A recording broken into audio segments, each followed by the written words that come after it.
Hey guys, this is Kyle at ProjectionHub, and I am back with another video today. Today's video is going to be kind of a fun one, kind of an interesting one. So I'm just trying to think of a way to title this, and the best example I could come up with is how to use some free tools to do a feasibility analysis for most likely a potential startup business. So feasibility in the sense of, can a target area support your business, another one of your business? And also, is a specific location that you're identifying a good spot for your business to be? So this is going to be geared more towards businesses that the physical footprint matters. So, retail is obviously going to be one of those, food service, medical businesses, all that kind of stuff that has a brick and mortar location, or your target customer base is located within a specific vicinity. So I'm going to be showing you a few quick tools, or a few free tools, I shouldn't say quick, that you can use to do this kind of analysis on your own. So yeah, if you have any questions while I'm going through this video, feel free to drop a comment down below. You're also welcome to reach out to me directly at support@projectionhub.com. And without further ado, let's go ahead and jump in. Okay, so what I have pulled up here first, and before you roll your eyes and run away, we are going to start with an AI tool. I recommend using Gemini for this. So that's Google's, AI LLM, and it has a feature called Deep Research, which you can run a few of these reports for free. So you do not need to pay money for this. And I have on screen the prompt I want the Deep Research report to do. So if you go over to Gemini, you can see here, it'll be a tools option. So select whatever level you have. It doesn't matter. It should default to the best one you have. Go to tools and click Deep Research. And then you're going to copy and paste this prompt, which I will put down in the description below, so you can copy and paste it down there. It'll do its little thing, and then it'll pop up and say, do you want me to run this report? And then click Run Report, and then it should just run in the background. So to quickly break down what we want this report to do. So again, returning back to what is the goal of what we're trying to do right now. Let's say we'll use a vet clinic as an example here. Let's say you're thinking about starting a vet business, so a clinic, urgent care, whatever it's going to be, and you maybe feel in your gut that, where you're trying to open this business could support another one. Maybe you feel the competition is too weak. Maybe there's not enough options, whatever that may be. Or maybe you're in a growing area and it could potentially support one more, but maybe you're just not sure. Is this a good idea? There's already this many number of them, or I know there's this good one. Should I start one? Or maybe you're past that point and you're actively thinking about where could be a good location, and you're trying to identify, this side of the town versus this side of the county, or whatever that might be. So those are the two kind of scenarios we're going to try to accomplish here. So what you can see in front of you is we're going to have the report do 5 things for us. 1, we want it to confirm, is the demographic data of that represents our target audience represented in the area. So, because I'm doing a vet, I asked it, could we find pets in the area, to how many pets are owned in the area.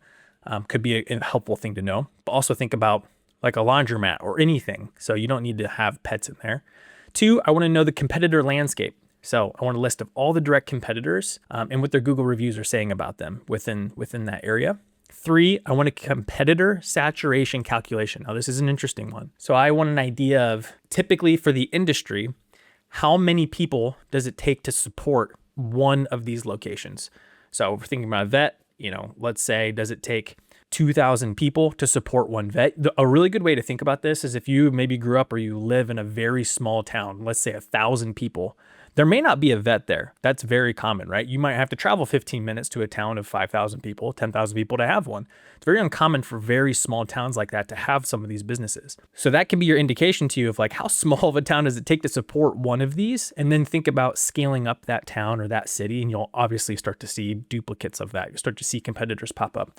So I want to know, for a vet clinic, how many people, how many households does it take to support one of those? So that's an interesting thing for us to find out, because then I want to divide that, or I want to take the population of our target town. I'm going to divide that by how many direct competitors there are. That's going to give us at least some inclination of, is it oversaturated or is there a big opportunity there? Because that's going to change how we need to approach the business. Number 4, analysis of the actual proposed location. So let's say you've identified a potential location, this could be an interesting spot or an area. And provide that in, if you have it, you can put that in the prompt. So it actually gives you an analysis of it. And you'd be surprised at how good of a job these tools do it saying like, well, it's this far from this and this other supportive business is here. You can see that foot traffic, car traffic, nearby amenities. And then the last one is potential new opportunities or developments in the area. So like, is there a big new investment in an apartment complex going up across the road from where you want to do this, but it's not there yet? A new law that allows you to do something, or maybe there's a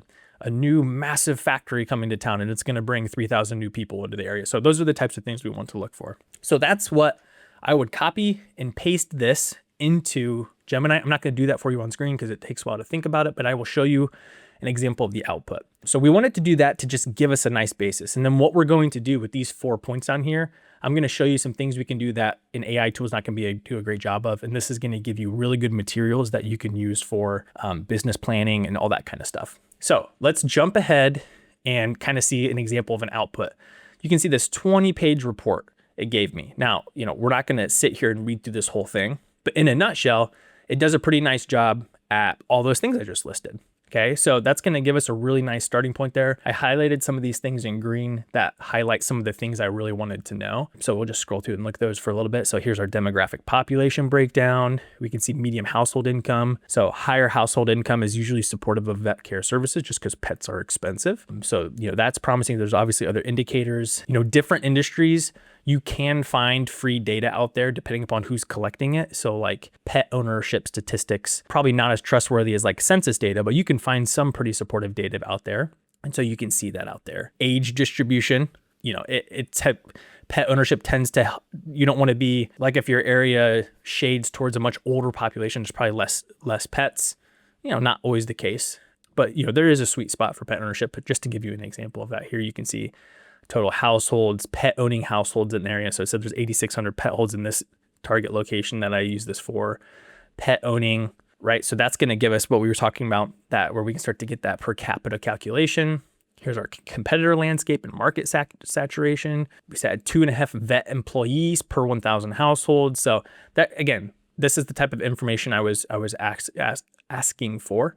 Capacity analysis of competitors. So can the area support another clinic? It says this market is not saturated. So this is all good information. Again, we're not going to read through this whole thing. I mean, just getting this report might be more than you were able to accomplish in the first place. So I think that's really helpful when taking this and writing a plan or supporting your idea, right? Maybe you're in that phase where like, I'm just trying to figure out if this is a good idea.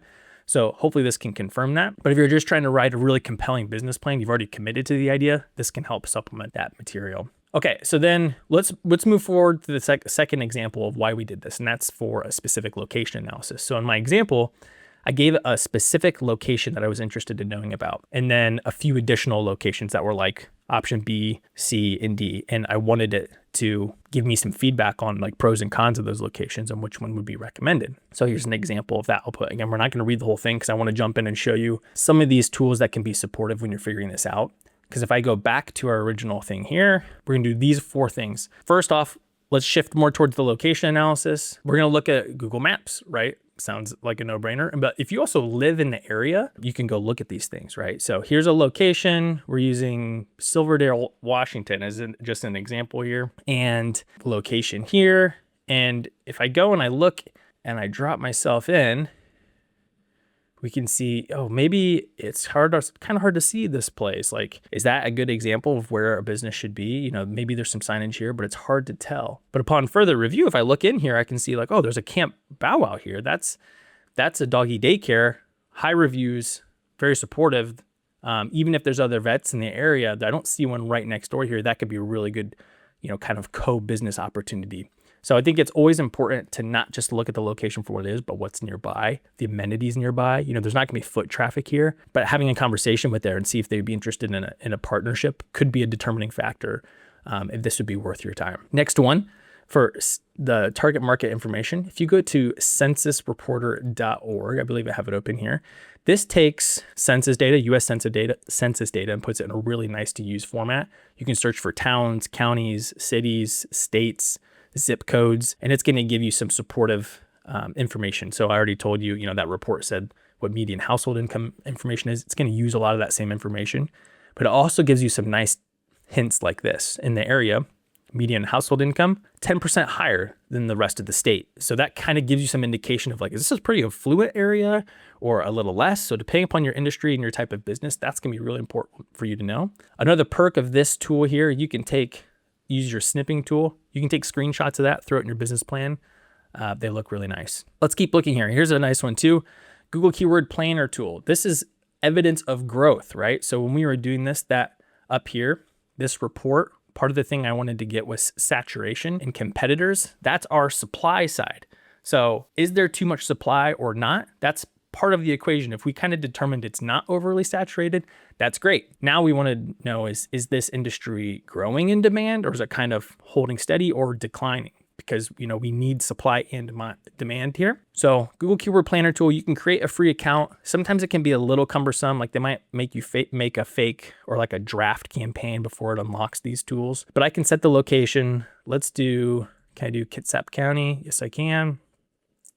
I want to target that, save that. And I can do things like vet near me, vet clinic, vet urgent care, right? So some of the keywords that I'm interested in knowing about, and it's going to give us some helpful information here. Now, I usually like to filter this by the highest monthly searches, but what I really care about here is if you see this column, year over year change. So year over year, we are more or less people searching for that. And we can see in the area, a lot of our keywords are not increasing. Now some are veterinary near me, but some of these other ones are decreasing. So it's not super conclusive that it's growing. Even you see the chart, it's not growing substantially. Now, if I change the date range to all available, something helpful to see is now it's not growing rapidly, but it's also not declining. It's pretty flat. So that tells me if our market research revealed that it's not saturated, oversaturated by competitors, in the presence of competitors, but it's also not growing substantially, it's relatively stable, that should mean that, we can compete. There's room for us to compete. Now, it's obviously not a wide open market. So that means we're probably going to want to look at competitors in the area. So a way to do that, go to our target location, go to nearby. I can do vet clinics. We can see which vet clinics are going to be in the area around that. Also, our market research report should have given us a list of primary competitors in their Google reviews, but we can kind of go through and start to see 4.4, 4.4, 4.7, 4.6. So pretty highly reviewed in the area. Now there's a couple of underperformers, so that's something to know, but there's relatively pretty high performing. So that means we need to be prepared to like really compete and do a good job if we want to be successful, but it's not oversaturated. So we should be able to get up in there. Yeah, I don't want to make this a super long video, and hopefully this wasn't so rapid and all over the place it wasn't useful. All this to basically to show you, because in the last couple of months, I've had several people reach out just to like help figure out like, is this even, I don't even know if this is a good idea here, or I'm between 4 different locations. What's a good fit and what's not? And I wanted to give some guidance on how you can use free tools to do some of this at home and get a really nice head start. So I've copied and pasted this prompt down below. Go use a free deep research on Gemini, and then you can look at some of these additional tools that I just showed you there. So just check out Google Maps or go on site and look at them and analyze what's in the area surrounding it. Use Census Reporter, all these different tools to confirm if you think this is a good idea, confirm if you think you found a good location, and then ultimately put it together in a nice looking plan. I'll mention, if you are thinking about starting a business and you're going through this process, feel free to reach out. I'm here to answer questions. I write business plans here at ProjectionHub. That wasn't the point of this video, to pitch you on that, just to say that I do this all the time, so I'm happy to help. Also, a big component of this is if you are planning to have to use financing to get this kind of a business, this type of information is very important for a business plan when it comes to applying for an SBA loan. So if you're curious about, would your business be a good fit for an SBA loan, feel free to take advantage of our free SBA expert review. The whole purpose of this is really just to tell you like, yeah, we think you have a decent shot at getting approved for an SBA loan or not. And just hearing that, it can probably save you a lot of time and effort before you do all those things I just showed you how to do and going down that road. So feel free to reach out, drop comments below if you have questions, email us at support@projectionhub.com, take advantage of the free SBA review, and we'll see you in the next one. Thanks.